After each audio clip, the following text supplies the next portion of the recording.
मेरे प्यारे सभी विद्यार्थियों को सुप्रभातम।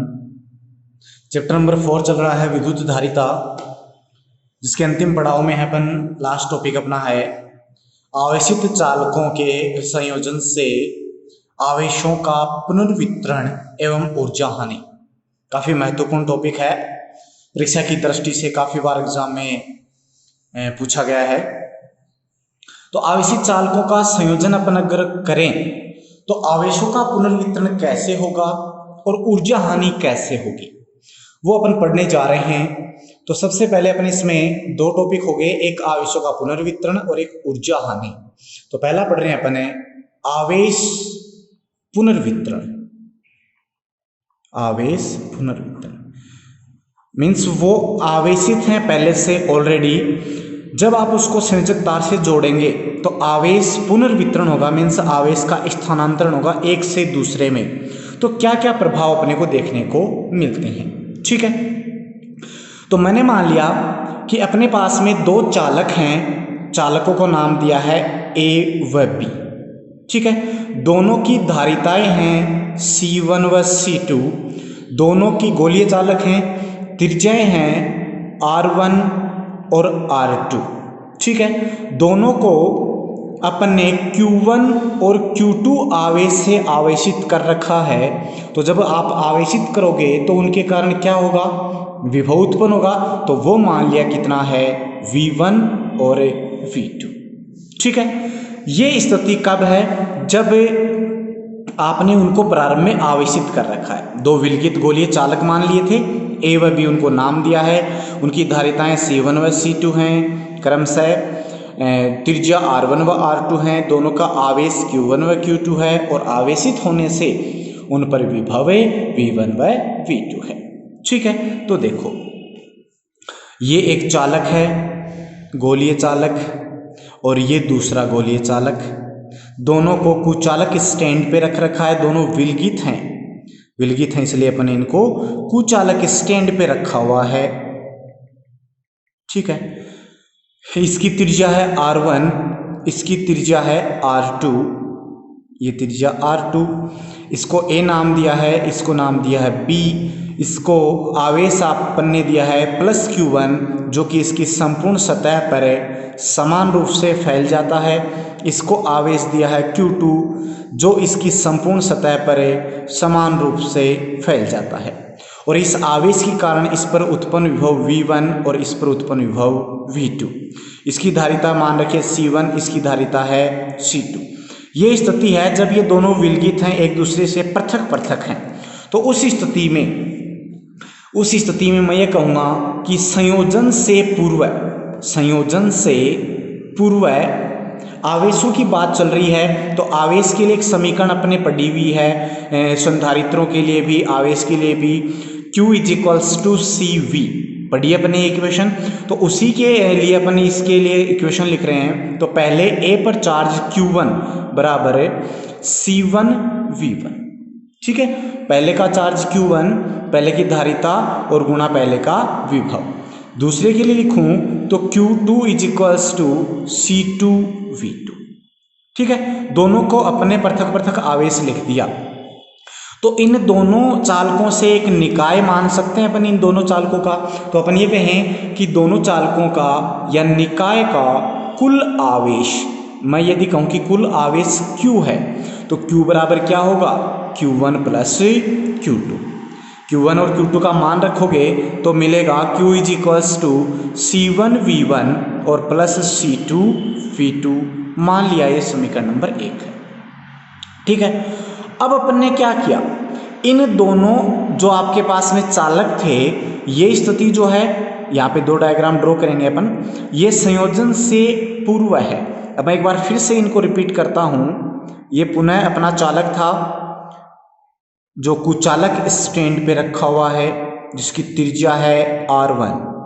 ये दूसरा चालक था जिसकी त्रिज्या है R2, इसको भी कुचालक स्टैंड पे रखा हुआ है। अब एक संयोजक तार लिया, ठीक है। उस संयोजक तार से अपन ने इनको दोनों को जोड़ दिया। धारिता C1, त्रिज्या समान है तो धारिता समान रहेगी, पहले की जैसे, ये ए था ये बी था। तो जैसे ही मैंने देखो इसको जोड़ा है, तो जोड़ने पर मान लो कि एक का आकार कम था, एक का आकार ज़्यादा था और आवेशों का मान भी अलग अलग था, तो उनके कारण एक पर आवेश ज़्यादा एक पर आवेश कम। तो जैसे ही मैंने इसको जोड़ा, जोड़ने पर क्या होगा, एक चालक से दूसरे चालक पर आवेशों का स्थानांतरण होगा। जैसे कि सिंपल एग्जांपल अपन समझें कि अपने पास दो बाल्टियां हैं पानी की, ठीक है। जैसे ये दो बाल्टियां हैं, एक छोटी बाल्टी एक बड़ी बाल्टी है, ठीक है। एक में ज्यादा पानी भरा हुआ है और एक में कम पानी भरा हुआ है। ये जब अलग अलग थी, अब अपने इनको क्या किया, एक पाइप से जोड़ दिया, तो क्या होगा, पानी का स्थानांतरण होगा। कब तक होगा, जब तक कि दोनों में पानी समान ना हो जाए, ठीक है। सेम यही कंसेप्ट यहाँ पे यूज हो रहा है कि चालक तार, चालक में से आवेशों का क्या होगा, प्रवाह है, और आवेशों का प्रवाह है कब तक होगा, जब तक कि दोनों पर विभव का मान समान नहीं हो जाए। दोनों पर विभव का मान समान है नहीं हो जाए। अब विभव का मान समान क्या, V बराबर होता है KQ/R। तो R अलग अलग है तो इन पर आवेश का मान अलग अलग होगा, उस स्थिति में विभव का मान समान हो जाएगा, ठीक है। तो ये विभव का मान समान नहीं हो जाता तब तक आवेश का पुनर्वितरण होता है। तो मैंने मान लिया कि दोनों पर विभव समान हो गया, एक स्थिति ऐसी है जब विभव समान हो गया तो इस पर भी विभव V और इस पर भी विभव V, ठीक है। तो इस स्थिति में इससे चार्ज चेंज हो गया, हो सकता है कम हो गया हो सकता है ज्यादा हो गया हो, ठीक है। तो वो मैंने मान लिया Q1 और इस पर भी चार्ज चेंज हो गया, वो मान लिया मैंने Q2। तो ये चार्ज फिर से अपन दिखा देते हैं।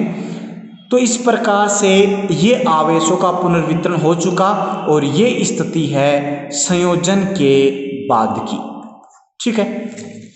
बड़ा इजी तरीके से आपने समझा हुआ इसको कि जैसे आवेश, विभव का मान अलग अलग है, आवेश का मान अलग अलग है, तो जैसे ही चालक तार से जोड़ा तो आवेश एक चालक से दूसरे चालक पर या उच्च विभव से निम्न विभव की ओर, अब ये अपने को नहीं पता कौन से पे उच्च है कौन से निम्न है, वो अपन मान के चलेंगे, ठीक है। तो स्थानांतरण होगा और कब तक होगा, जब तक कि विभव का मान समान नहीं हो जाता, और जैसे ही विभव का मान समान हुआ तो आवेशों का पुनर्वितरण रुक जाएगा, ठीक है। तो अपन ने मान लिया कि आवेशों का पुनर्वितरण हो चुका। तो पुनर्वितरण के पश्चात विभव कितना है, विभव उभयनिष्ठ हो गया, V हो तो दोनों का V हो गया समान, तो दोनों के लिए आवेश क्या हो जाएंगे, पहले का आवेश Q1 माना है तो Q1 इज इक्वल्स टू हो जाएगा इसी समीकरण के अनुसार धारिता सेम और विभव V। इसी प्रकार से Q2 बराबर क्या हो जाएगा, C2 धारिता और विभव तो वही V, ठीक है।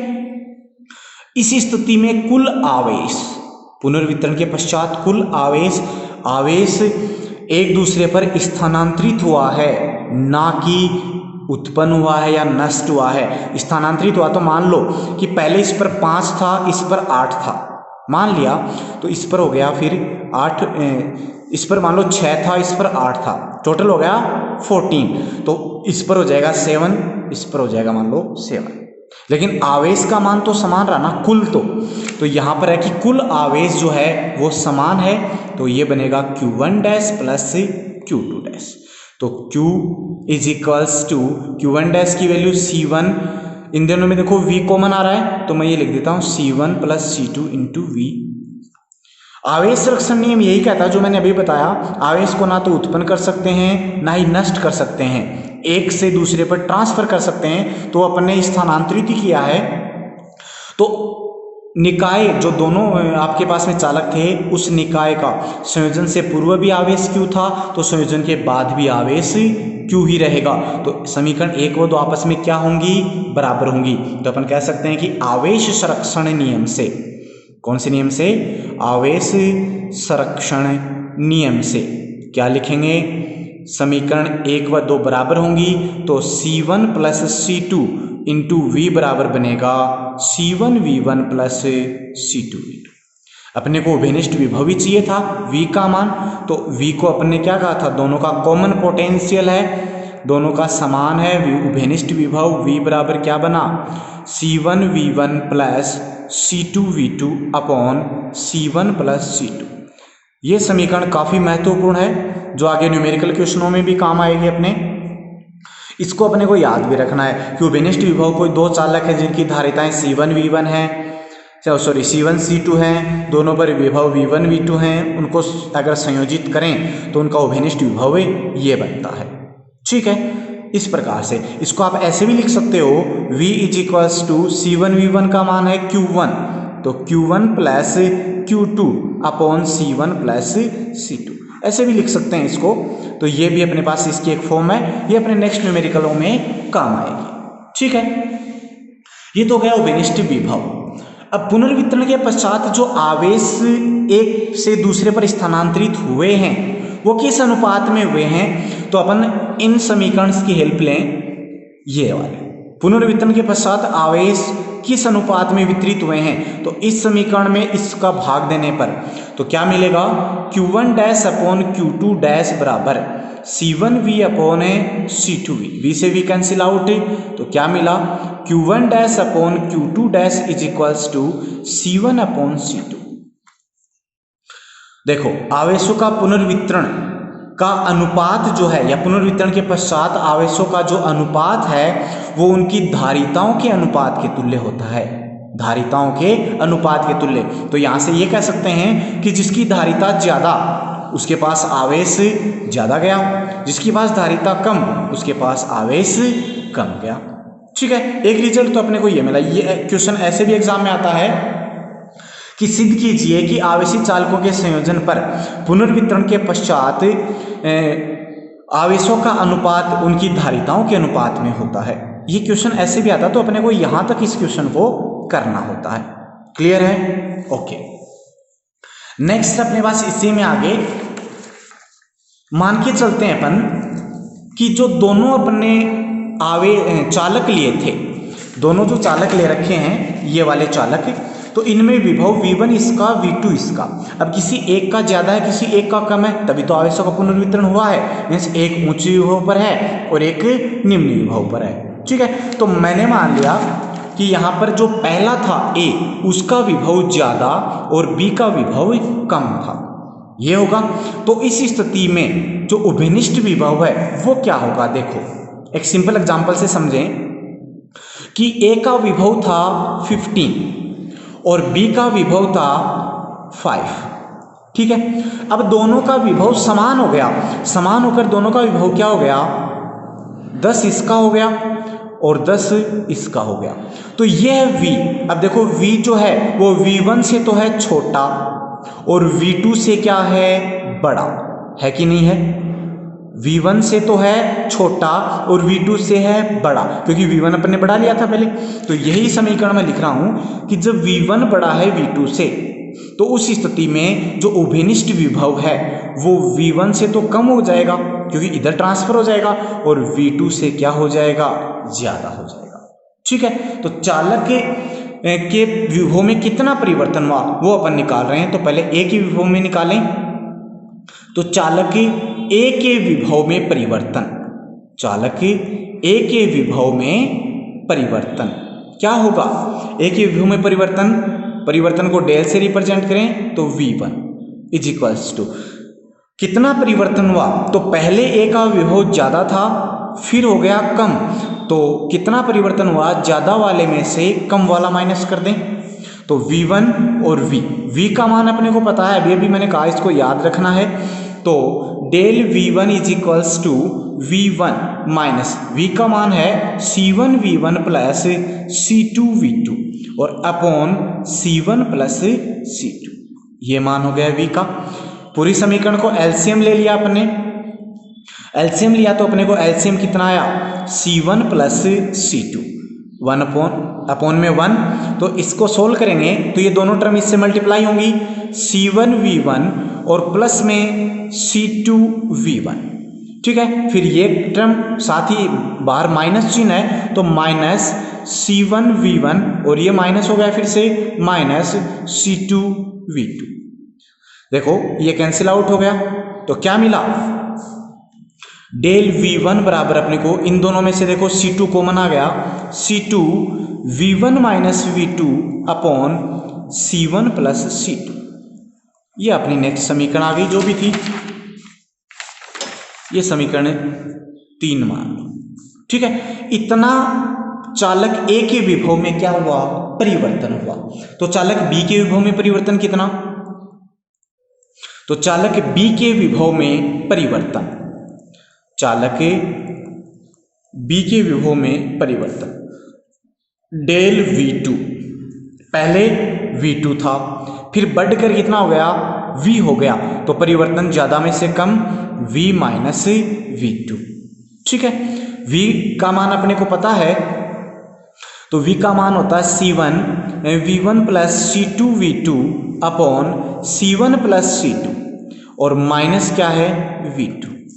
पुनः इसका एलसीएम लेंगे तो डेल V2 बराबर क्या मिलेगा, एलसीएम आ गया C1 प्लस C2, तो यहाँ बचेगा C1 V1 plus C2 V2 और यहाँ इसको मल्टीप्लाई करें इससे, साथ ही माइनस चिन्ह है, तो C1 V2 और माइनस C2 V2, देखो ये कैंसिल आउट हो गई, तो क्या बचेगा, तो विभव में परिवर्तन बचेगा।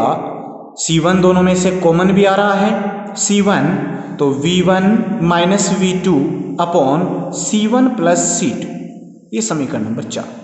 ये समीकरण ए के विभव में परिवर्तन को व्यक्त कर रही है, यह समीकरण बी के विभव में परिवर्तन को व्यक्त कर रही है। तो विभव में परिवर्तन किस अनुपात में होता है, यह भी क्वेश्चन आ जाता है।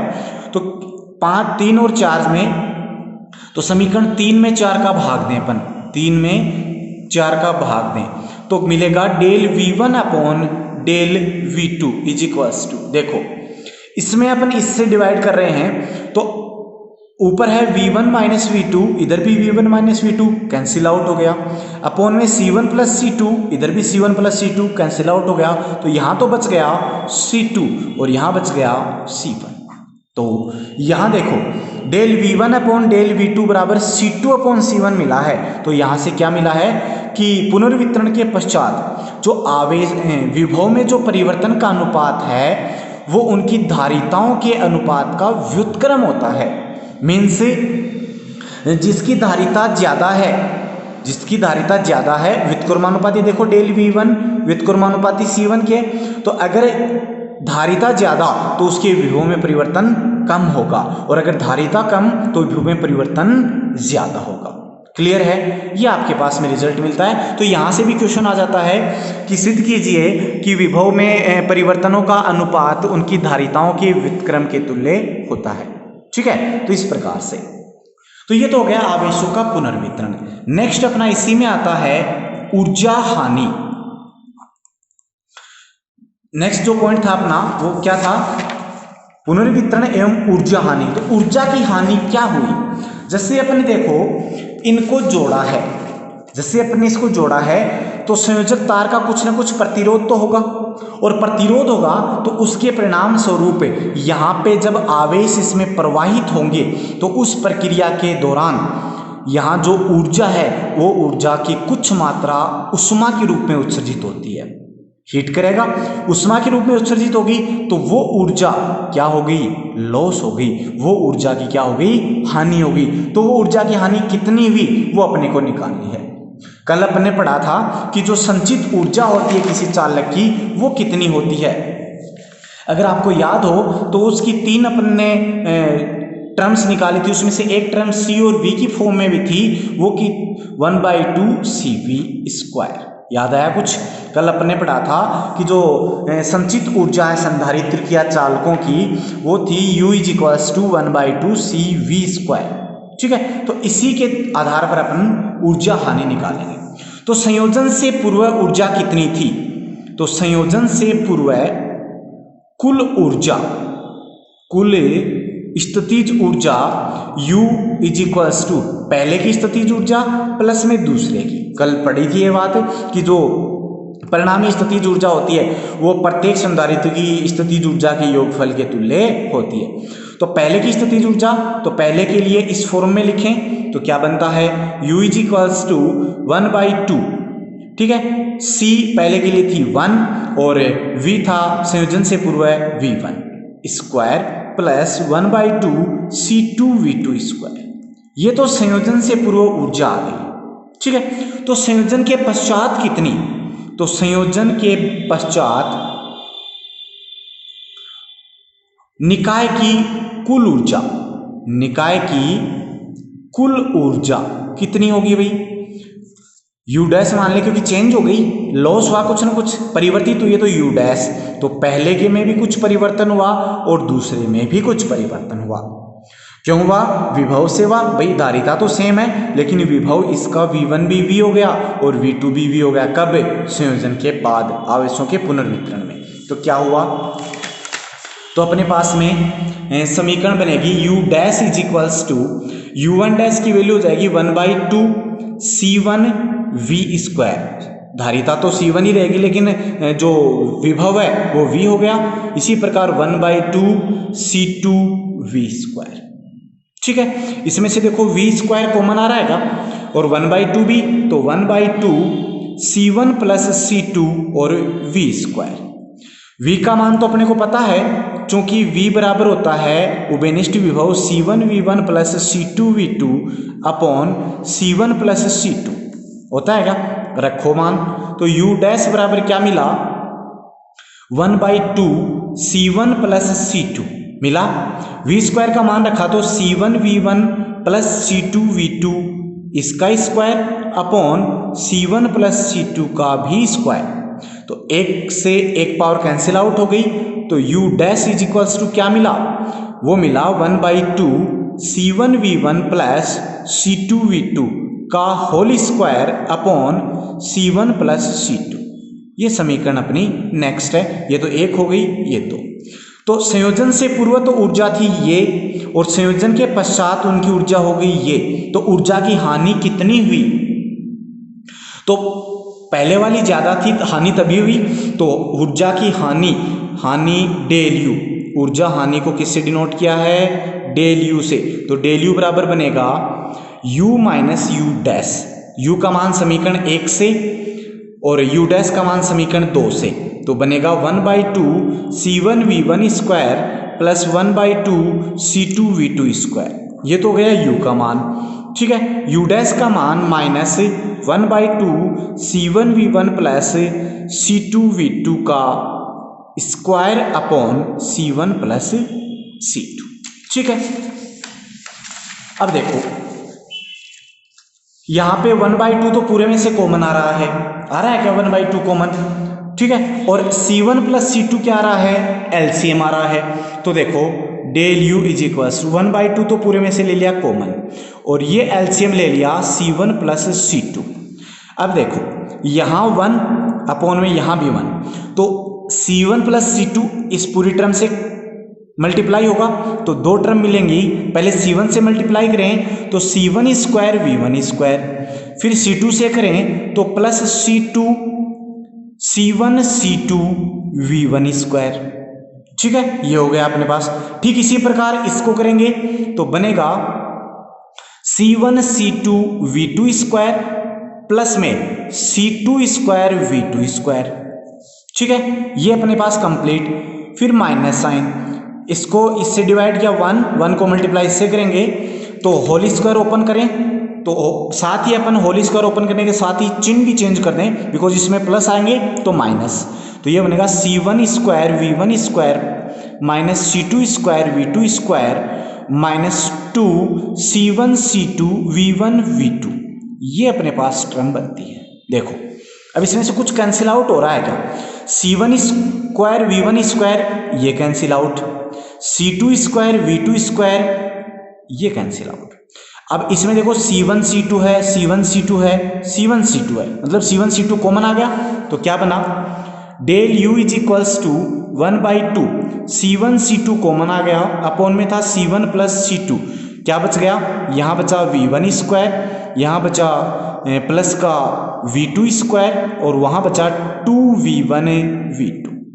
देखो ये तो एक अपने पास ब्रैकेट बन गया V1 माइनस V2 का होल स्क्वायर। तो del U is equals to बना 1/2 C1 C2 upon C1 plus C2 और V1 माइनस V2 का होल स्क्वायर। ये अपने पास आ गई ऊर्जा हानि। तो इतनी ऊर्जा हानि होती है।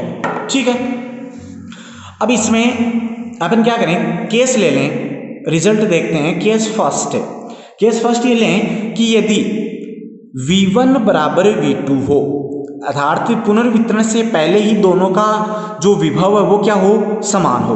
और जब यहाँ पे देखो V1 बराबर V2 रखूंगा तो 0 हो गया, इसका मतलब डेल U बराबर क्या हो गया, 0। इसका मतलब ऊर्जा हानि शून्य, ऊर्जा हानि हुई नहीं। तो कैसे होगी कि जब दोनों का विभव समान था तो आवेशों का पुनर्वितरण नहीं होगा, क्योंकि विभव का मान भिन्न भिन्न होने से ही आवेशों का पुनर्वितरण हुआ था, उच्च विभव से निम्न विभव की ओर। अब ऑलरेडी आवेश विभव समान है तो आवेशों का पुनर्वितरण नहीं होगा, और आवेश उस चालक तार से प्रवाहित नहीं होंगे। जब चालक तार से प्रवाहित नहीं होंगे तो ऊर्जा की कोई हानि नहीं होगी। यही रिजल्ट अपन ने लिखा है। केस सेकेंड, केस सेकेंड क्या है, देखो V1 माइनस V2 का होल स्क्वायर, कोई भी टर्म होती है, कोई भी क्वांटिटी का होल स्क्वायर हमेशा 0 से क्या होता है, बड़ा, अर्थात धनात्मक होता है। धनात्मक होता है तो यहाँ से इस डेल U का रिजल्ट भी क्या आएगा, धनात्मक आएगा। अर्थात हमेशा ऊर्जा हानि धनात्मक होगी। होगी कब, इस स्थिति में, अर्थात जब दोनों का विभव भिन्न भिन्न है और अगर अपन उनको संयोजित करें तो पुनर्वितरण के कारण सदैव ऊर्जा की हानि होती है, हमेशा होगी। क्लियर है। तो इस प्रकार से अपना ऊर्जा हानि कंप्लीट हुई और ये अपना चैप्टर कंप्लीट हो चुका है, चैप्टर नंबर 4। और साथ ही अपनी जो फर्स्ट यूनिट थी, फर्स्ट यूनिट का नाम था विद्युत स्थितिकी, जिसमें 4 चैप्टर थे अपने पास में।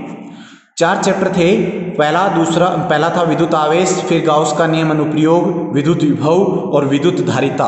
चारों चैप्टर अपने कंप्लीट कर लिए हैं। तो अपनी जो यूनिट फर्स्ट है, यूनिट फर्स्ट वो कंप्लीट हो चुकी है, जो कि एग्जाम में कितने नंबर की पूछी जाती है, 7 नंबर का क्वेश्चन आता है यहाँ से पूरी यूनिट में से।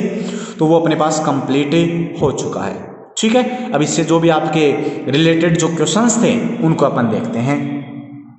वाले अनेक संधारित्र चित्र में दर्शाए अनुसार अनंत संख्या में संयोजित हैं, तो बिंदु A और B के मध्य कुल धारिता कितनी होगी। ऐसे कोई डायग्राम अपने को दे रखा है। ऐसे काफी क्वेश्चंस आएंगे, प्रतिरोध के भी आगे अपन पढ़ेंगे, इसी चैप्टर में भी काफी क्वेश्चंस अपने को मिलेंगे। अनंत जुड़े हुए हैं और अनंत का आपको टोटल या कह दो जो परिणामी धारिता वो निकालनी है इन दोनों बिंदुओं के मध्य। तो एक बात आप जानते हैं कि यहाँ पे अनंत संधारित्र जुड़े हुए हैं, तो अगर मैं अनंत में से 2 माइनस कर दूं तो क्या बचेगा, अनंत। अनंत में 2 प्लस कर दूं तो अनंत की मीन्स कोई यहाँ पे डेफिनेशन नहीं है कि अपन उसकी काउंट नहीं कर सकते। तो यहाँ पे क्या मान रहे हैं अपन कि इस P और Q, यहाँ पे 2 बिंदु मैंने अलग से दर्शा रखे हैं, इसके पीछे 2 संधारित्र जुड़े हुए हैं, तो यहाँ पे टोटल अनंत हैं। तो अपन ये कह सकते हैं कि इस A व B के मध्य की जो धारिता है वो उतनी होगी जितनी P व Q के मध्य की, क्योंकि संख्या में क्या है, अनंत। अगर अनंत से मैं इस 2 को माइनस भी कर दूं तो कुछ ज्यादा इफेक्ट नहीं पड़ा, अनंत में कुछ 2 मायने नहीं रखता। तो अपन क्या कहें कि इनके मध्य उतनी धारिता होगी जितनी इन दोनों के मध्य है। क्लियर है, ये बात समझ में आई। इसका मतलब इनके जो परिणामी धारिता है वो अपन मान लें, तो इसका एक तुल्य प्रतिरोध में बनाता हूं, तुल्य जो परिपथ है वो बनाता हूं कि इस P व Q के आगे की जो कुल धारिता है वो उतनी होगी जितनी A व B की, और वो कुल धारिता को मैं मान के चलूं कि वो कितनी है, C डैश है। कितनी है, C डैश या C1 है। ठीक है, तो इसका एक तुल्य प्रतिरोध ऐसे बना सकते हैं अपन इस प्रकार से। ये अपने पास ऑलरेडी 2 थे, ये तो हो ही गए बिंदु B और ये बिंदु A। ठीक है, ये C और ये C। जो इसके आगे जितने भी प्रतिरोध हैं उनको सभी को एक ही माना, और उसकी जो तुल्य धारिता है वो तुल्य धारिता कितनी मान के चले, वो मान के चले C डैश। ठीक है, C डैश मान ली, अर्थात इस C डैश का मान अगर अपने को पता चल जाए तो वो उतना ही होगा जितना इस A व B के बीच का है। ठीक है, तो अभी फिलहाल अपने पास 3 ही बच गए। तीन बच गए तो तीनों को तो अपन इजी तरीके से सोल्व कर सकते हैं। देखो इस दूसरे की प्लेट, इसकी दूसरी प्लेट और इसकी पहली प्लेट जुड़ी हुई हैं। कौन सा क्रम होता है, कौन सा क्रम होता है, श्रेणी क्रम। श्रेणी क्रम होगा तो इन दोनों को अपन एक माने, इन दोनों को एक माने तो इनकी जो तुल्य धारिता है, तो एक नया मैं तुल्य परिपथ बना दूं। तुल्य परिपथ आप इसको ऐसे बना सकते हो, ये तो अपना एक हो ही गया, और इन दोनों को एक बना लें, एक बना लें तो वो कैसे बनेगा, इस प्रकार से ये बन गया। ठीक है, ये A बन गया, ये B बन गया, तो ये C, और इन दोनों की जो तुल्य धारिता वो कितनी मान लें, C डबल डैश मान लें। ठीक है, और इन दोनों की रिजल्टेंट क्या आ जाएगी, C ट्रिपल डैश आ जाएगी। ठीक है, जो कि किसके इक्वल होगी, C डैश के। बात आई क्या समझ में? ओके, अब देखो स्टार्टिंग से चलते हैं। तो इनकी जो तुल्य धारिता वो कितनी मानी, C डैश।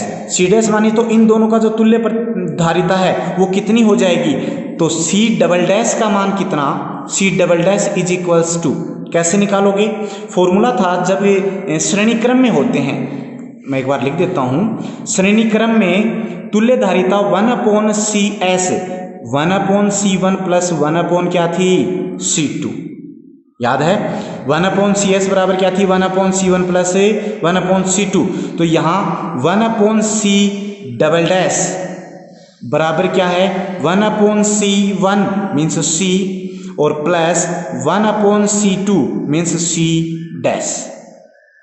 तो C डैश डबल डैश क्या आ जाएगा, एलसीएम लेके इसको सोल्व करेंगे तो वो मिलेगा C dash upon C plus C dash. जब आप इसको सोल्व करेंगे, व्युत्क्रम करेंगे, तो इसका मान आ गया।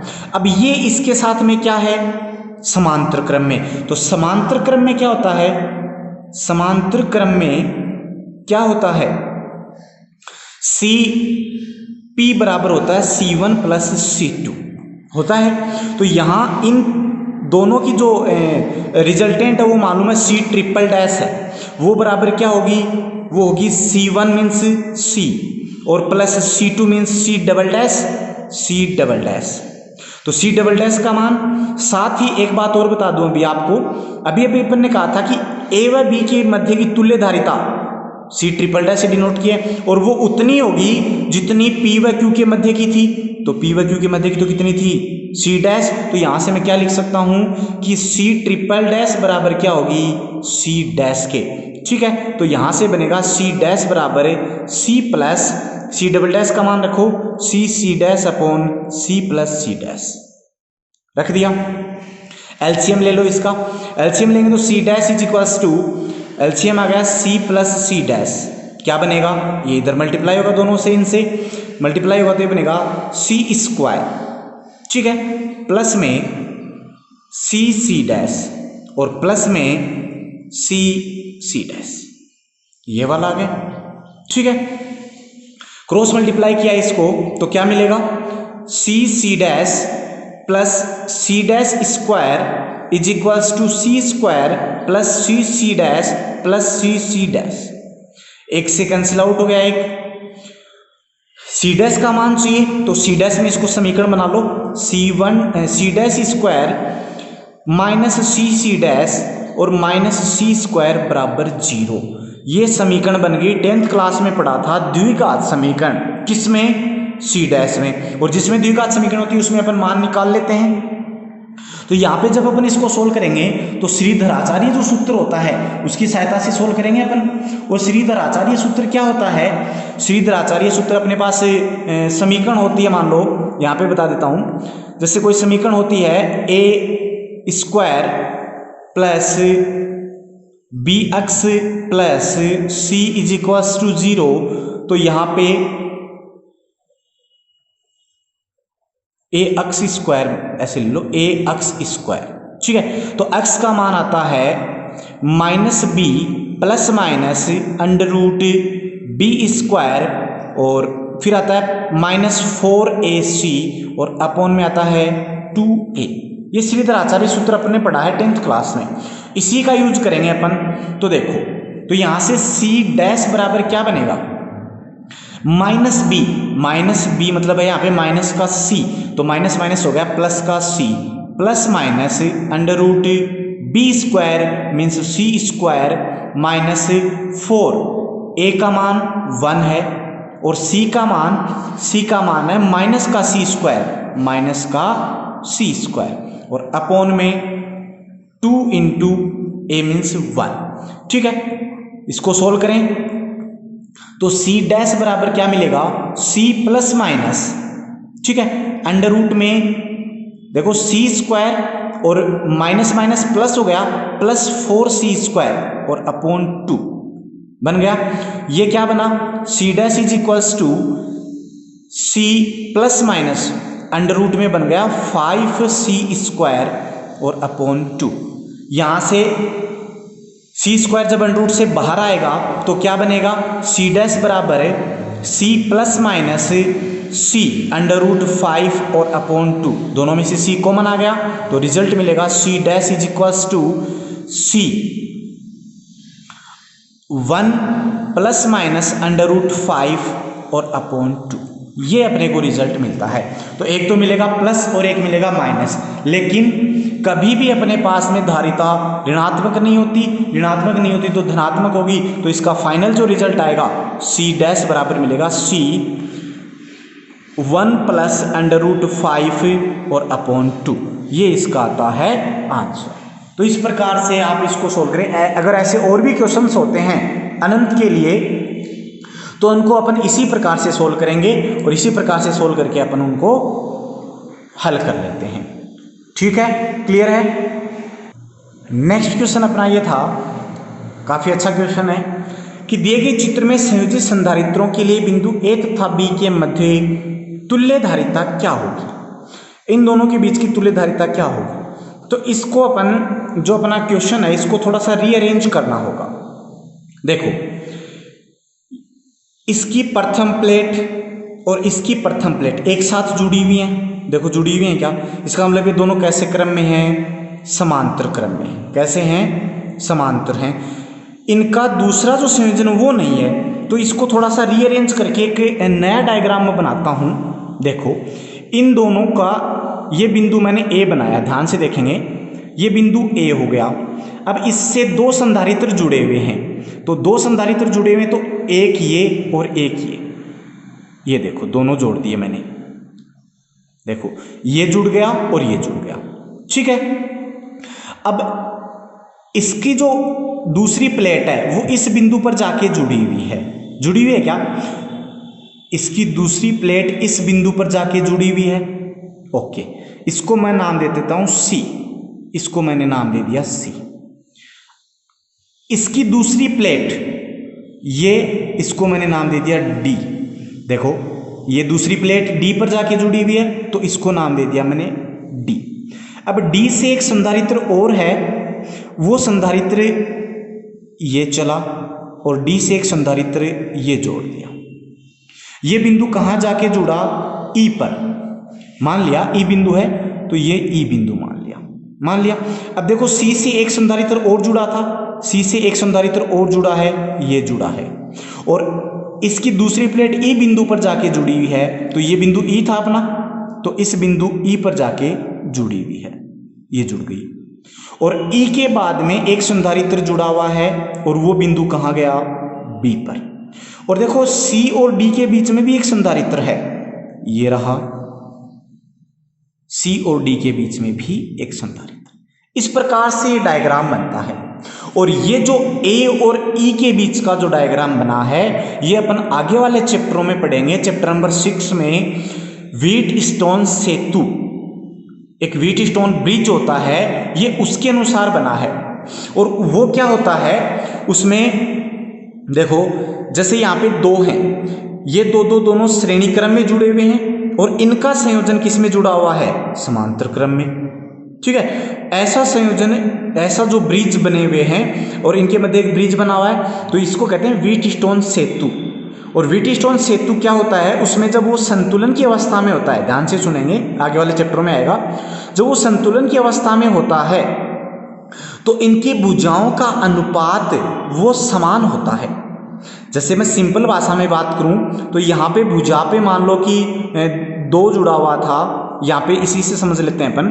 इस पे जुड़ा हुआ है 5 माइक्रोफेरेड, ये है 5 माइक्रोफेरेड, यहाँ पर भी 5 माइक्रोफेरेड, ये 5 माइक्रोफेरेड और ये 5 माइक्रोफेरेड, ये भी 5 माइक्रोफेरेड। तो इनकी भुजाओं में जो अवयव जुड़े हैं उनका अनुपात, तो इसमें इसका भाग दें, अनुपात कितना है, 5 में 5 का दिया 1, और इनकी भुजाओं का अनुपात 5 में 5 का भाग दिया 1। यदि वो समान है तो वो संतुलन की स्थिति में होता है। ध्यान से सुनेंगे, यदि इनकी भुजाओं में अवयव जुड़े हैं, उन अवयवों का अनुपात यदि समान है तो वो संतुलन की स्थिति में होता है। देखो यहाँ 5 5 दोनों में अनुपात 1, यहाँ 5 दोनों का अनुपात 1, मीन्स दोनों का अनुपात समान है, तो ये संतुलन की स्थिति में होगा। और संतुलन की स्थिति का रिजल्ट क्या होता है? संतुलन की स्थिति का रिजल्ट ये होता है कि जो यहाँ पे ब्रिज बना हुआ है उस ब्रिज के दोनों सिरों पर विभव का मान समान होता है। ध्यान से सुनना, इन दोनों पर विभव का मान समान होता है, और विभव समान होने की स्थिति में उस भुजा में से कोई धारा प्रवाहित नहीं होती। क्यों? क्योंकि विभव समान है तो विभवांतर 0, और जब विभव समान ही हो गया तो आवेशों का प्रवाह नहीं होगा, और जब आवेशों का प्रवाह नहीं होगा तो धारा का प्रवाह भी नहीं होगा। तो ये संतुलन की स्थिति में है। तो ये जो बीच वाला C व D के बीच में जो संधारित्र जुड़ा है, इसमें से कोई धारा प्रवाहित नहीं होगी, और जब कोई धारा प्रवाहित नहीं होगी तो ये चाहे हो यहाँ पे चाहे ना हो, इसका कोई लॉजिक नहीं है। क्लियर है? तो इसको अपन काउंट नहीं करेंगे। अब अपन सोल्व कर लेते हैं। देखो ये दोनों किस में जुड़े हुए हैं? श्रेणी क्रम में। ये दोनों किस में जुड़े हुए हैं? श्रेणी क्रम में। तो पहले इन दोनों को सोल्व करें। तो ऊपर वाले जो हैं ए व ई के मध्य, ए व ई के मध्य तुल्य धारिता क्या होगी भाई? तुल्य धारिता क्या होगी? मैं उनको C डैश से व्यक्त कर रहा हूं, ठीक है, ए व ई के मध्य। तो दोनों को जोड़ेंगे तो C डैश श्रेणी क्रम में होता है, तो श्रेणी क्रम में 1/CS होता है, तो 2 ही हैं, तो CS बराबर होता है C1 C2 upon C1 plus C2, मतलब 5 गुणा 5 अपॉन 5 प्लस 5। कितना आया? 25 अपॉन में 10 इज इक्वल्स टू 2.5 माइक्रोफेरेड। इसी प्रकार इस ए व बी के मध्य, तो नीचे से अपन कहें तो ए व ई के मध्य तुल्य धारिता, ठीक है, तो ये हो जाएगी C डबल डैश, क्या होगी?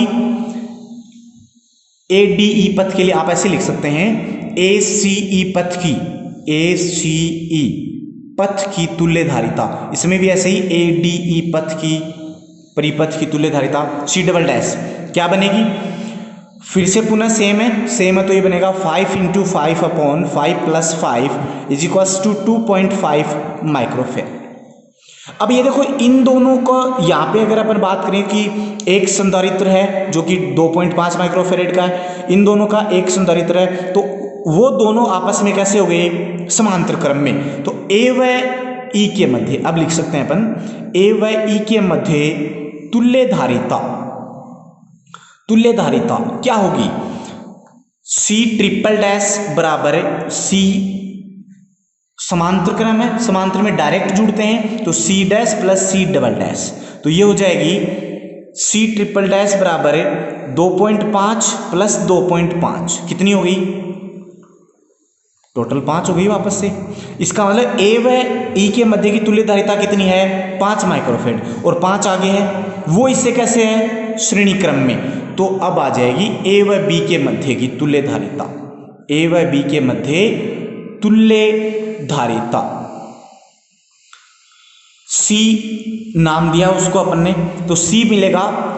देखो दोनों श्रेणी क्रम में हो गए, इनकी पूरे की धारिता 1 C ट्रिपल डैश, इसकी धारिता 1, तो वो हो गई आपके पास में कौन से क्रम में? श्रेणी क्रम में। तो श्रेणी क्रम में ये भी 5 और वो भी 5, तो क्या बनेगा? 5 × 5 अपॉन 5 प्लस 5, कितना मिलेगा? C is equals to 2.5 microfarad. इस प्रकार से अपन सोल्व करेंगे। तो ये जो रिजल्ट अपने को मिला है, तो ये व्हीटस्टोन ब्रिज है जो कि आगे वाले चैप्टरों में अपने पास काम में आता है, तो वहाँ से अपने इसको यूज़ किया है। तो इस प्रकार सोल्व करेंगे। आपने और भी न्यूमेरिकल क्वेश्चन पूछे हैं, उनमें आज जो बताया आपको ओबेनिस्ट विवो वाला, वो वाला कंसेप्ट वहाँ पे यूज होगा, तो उससे आप उनको हल करके देखें। अगर नहीं होते हैं तो फिर अपन नेक्स्ट वीडियो में उनकी चर्चा करेंगे। आप बताएं कि हल होते हैं या नहीं, फिर अपन नेक्स्ट वीडियो में अपन उनकी चर्चा करेंगे। धन्यवाद।